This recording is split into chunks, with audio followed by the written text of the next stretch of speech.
Boa tarde a todas e a todos. Cumprimento Sua Excelência, o senhor o presidente do Supremo Tribunal Federal, ministro Luiz Fux. Cumprimento a excelentíssima senhora ministra Carmen Lúcia, o eminente ministro relator Alexandre Moraes, senhores ministros.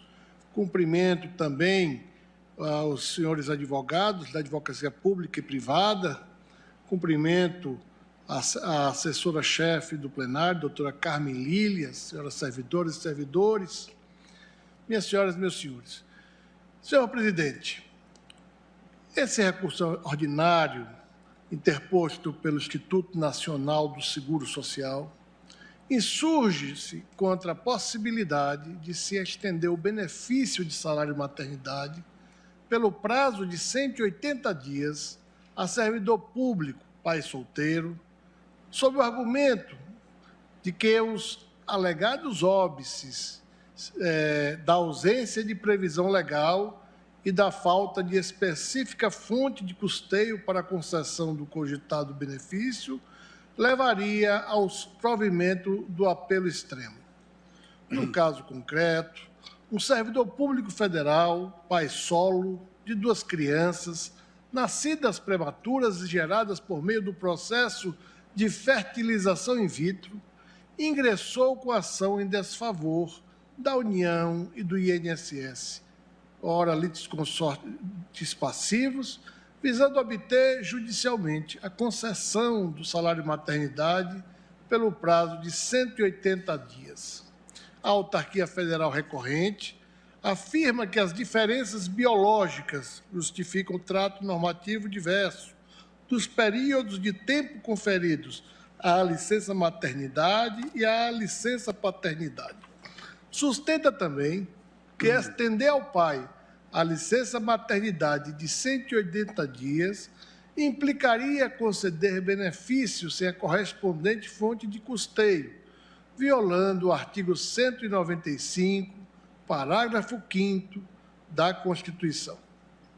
No Brasil, a licença maternidade surgiu em 43, com a consolidação das leis do trabalho, e a sua instituição refletiu a compreensão de que a mãe precisaria de um interstício temporal junto à criança recém-nascida para garantir a qualidade de vida desse novo ser humano, que deve ser protegido pelo Estado, proporcionando-lhe condições para que tenha os cuidados, o carinho e o afeto de que necessita e que são primordiais para o seu pleno desenvolvimento.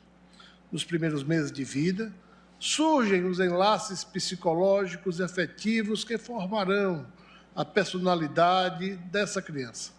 O benefício, portanto, funda-se na necessidade de conveniência do recém-nascido com seus pais, de cujas presenças e acolhimento tanto carece.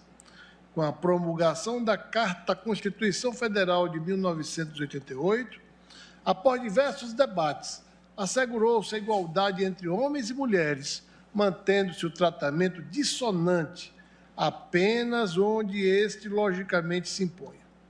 No seu artigo 7º, inciso 18, foi assegurada a licença maternidade, com um período de 120 dias. O artigo 7º também previu a licença paternidade no inciso 19, sem, contudo, referir-se ao prazo de sua duração, aspecto cuja normação constituinte atribuiu ao legislador ordinário, estabelecendo, porém, enquanto não sobreviesse a disciplina legislativa, o prazo de 5 dias, nos termos do artigo 10, inciso parágrafo 1º, do ato das disposições constitucionais transitórias. Esses 2 direitos são também reconhecidos ao servidor público, na forma da lei, por força de expressa referência do artigo 39, parágrafo 3º da Constituição, a referidos preceitos. No tocante aos servidores públicos federais, o direito é regulamentado pela Lei 8.112, de 1990, que estabelece os prazos de 120 dias para a licença servidora gestante e de 5 dias para a licença paternidade. Tem-se, todavia, mercê da aplicação do Decreto 6.690 de 2008, que o período de licença maternidade possa chegar a 180 dias, conquanto as alterações causadas pela gestação figurem entre as razões subjacentes ao reconhecimento da licença maternidade. Os fundamentos de sua concessão ultrapassam o fator biológico. A sua outorga constitucional justifica-se especialmente pelo próprio direito de a criança conviver, nos primeiros dias, de modo mais próximo, com quem exercerá a parentalidade. A discrepante e substancial diferença dos aludidos prazos reflete uma compreensão sobre as atividades da mãe e do pai em relação aos filhos, data vênia não mais compatível com a realidade do mundo atual e com a perspectiva do sistema constitucional vigente. Em alguns países, especialmente da Europa, já são adotados outros modelos para o gozo deste benefício, mais consentâneos com as obrigações do homem em relação aos filhos e com o direito da criança de ter a presença do pai. No modelo brasileiro, contudo, um pai, servidor público federal, só pode licenciar-se para cuidar do filho recém-nascido por 5 dias. É o que prescreve o artigo 208 da Lei 8.112, de 1990. E a Constituição de 88 estabelece uma nova compreensão sobre a proteção à infância e à família, pois, além de definir a dignidade da pessoa como fundamento da República, a Constituição também garante a tutela das crianças em prol do seu próprio bem-estar e do seu adequado desenvolvimento.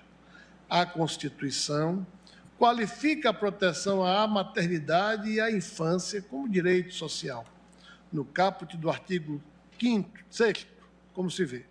Mais adiante, no artigo 226, estabelece que a família tem especial proteção do Estado e determina no parágrafo 5º que os direitos e deveres referentes à sociedade conjugal são exercidos igualmente pelo homem e pela mulher.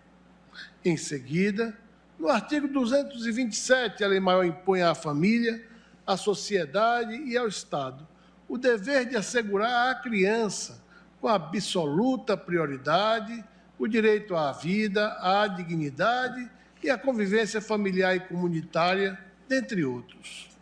A expressão, abro aspas, com absoluta prioridade, fecho aspas, indica a opção do Constituinte por conferir preeminência à proteção dos direitos das crianças e dos adolescentes. E essa escolha reverbera em nosso modo de entender no desate do tema ora em julgamento. É direito da criança, com absoluta prioridade, ter a presença de seus pais, que devem lhe propiciar o cuidado, o amplo desenvolvimento e a integração familiar. Esta Egrégia Suprema Corte Constitucional iniciou em sessão virtual de 30 de outubro de 2020 a 10 de novembro de 2020, o julgamento da ADO número 20, suspenso após pedido de vista. Nela, discute-se não somente a ausência de regulamentação do período de duração da licença paternidade na esfera das relações de trabalho no âmbito privado, mas também a irrazoabilidade da discrepância da sua diminuta duração em relação à licença maternidade. No caso de uma família monoparental, formada unicamente pela mãe, pelo pai e sua prole, em que não exista a figura materna, como ocorre no presente caso, esta questão ganha uma dimensão especial. Se o recém-nascido não tem a figura da mãe, mais ainda se justifica que se lhe assegure a presença do pai. Não se trata apenas do direito de o pai estar com a criança, mas principalmente do direito e da necessidade da criança estar com seu pai, que desde cedo vai lhe propiciar cuidado, amor e assistência integral. ao pai solo, que exerce os cuidados nos primeiros meses do filho recém-nascido, hão de ser garantidos o convívio e as condições necessárias para que se resguarde a criança e seja garantida a sua proteção integral. Negar ao pai solo o direito de cuidar da criança recém-nascida por maior tempo é negar à criança o direito de receber os cuidados do seu pai, o que viola o referido dever de proteção integral e com absoluta prioridade, consoante previsto na norma antes citada. Essa é, data vênia, a interpretação compatível com o dever constitucional de proteção integral, com absoluta prioridade dos interesses do menor. A extensão da licença maternidade ao servidor público pai solo está em consonância com o princípio da reserva legal e com a regra da contrapartida, pois o regime previdenciário próprio, assim como o regime geral, possui caráter contributivo e solidário com contribuições igualitárias, a priori, entre homens e mulheres. A referência atuarial para o sistema previdenciário não há de ser o gênero dos pais, mas, ao contrário disso, a proteção da criança. Crianças que só tenham um genitor não podem ficar desprotegidas. O Estado deve, portanto, em suas projeções atuariais para a licença maternidade, considerar a possibilidade de um pai solo exercer a parentalidade. Por isso mesmo, em alguns países, em alguns ordenamentos jurídicos, não existe mais a distinção entre licença maternidade e licença paternidade.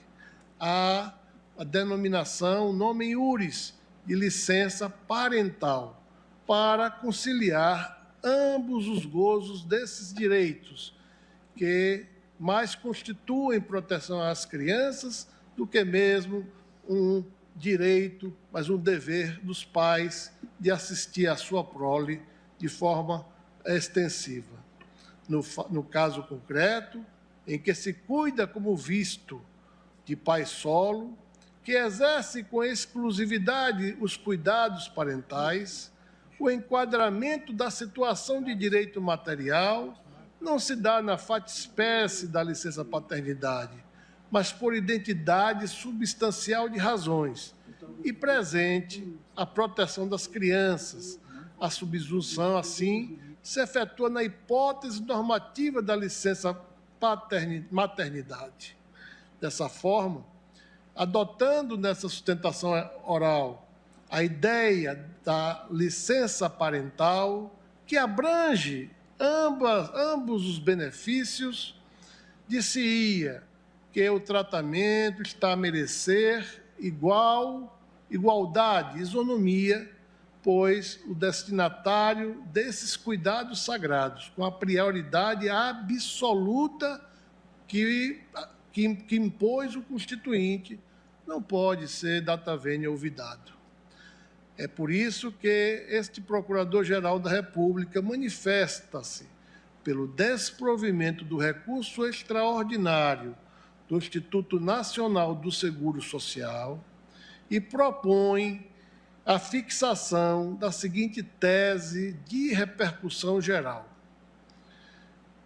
É constitucional a extensão do benefício da licença maternidade pelo prazo de 180 dias ao pai em família monoparental, tendo em vista os princípios da isonomia e da proteção integral da criança com absoluta prioridade. Esta é a tese proposta pelo Ministério Público Federal nesta sentada de julgamento. Senhor presidente, senhora ministra, senhores ministros, agradeço à Suprema Corte pela oportunidade de me manifestar sobre tema tão candente: a família, o dever do Estado o direito sagrado da criança como responsável pelo futuro da pátria e da nação, por sustentar a todo o arcabouço deste grande país que é o nosso amado Brasil. Muito obrigado, senhor presidente, senhoras ministras, senhores ministros.